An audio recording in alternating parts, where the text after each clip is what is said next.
الحمدللہ وحدہ والصلاة والسلام علی من لا نبی بعدہ اما بعد۔ ناظرین کرام، یہ دنیا جو آئے دن ترقی کے منازل طے کر رہی ہے اور اپنی شادابی سے لوگوں کو اپنی طرف مائل کر رہی ہے، جس طرح سے تر و تازہ پھل ہوتا ہے، ذائقے میں میٹھا اور دیکھنے میں خوش رنگ اور دلوں کو لبھانے والا ہوتا ہے، یہی نظیر اور مثال دنیا کے مال و اسباب کی ہے۔ لوگوں کو یہ چیز مرغوب ہے اور اس کی طرف مائل ہو رہے ہیں۔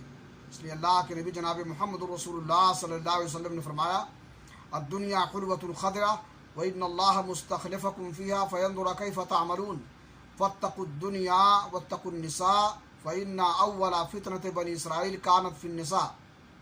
کہ دنیا شیریں اور شاداب ہے اور اللہ رب العالمین تمہیں اس جانشین بنانے والا ہے تاکہ تمہارے کام کو، تمہارے عمل کو دیکھے، لہذا دنیا کے دھوکے میں نہ آنا اور عورتوں کے فتنے سے اپنے آپ کو بچانا، اس میں مبتلا نہیں ہونا، کیونکہ بنی اسرائیل میں سب سے پہلے فتنہ اور سب سے پہلی آزمائش جو ہوئی وہ عورتوں کے بارے میں ہوئی۔ لہذا ہمیں دنیا کے مال و اسباب سے فائدہ اٹھاتے ہوئے اس کے دھوکے میں نہیں آنا چاہیے، بلکہ دنیا میں رہ کر کے آخرت کی بھی تیاری کرنی چاہیے۔ اللہ رب العالمین ہمیں اس کی توفیق بخشے۔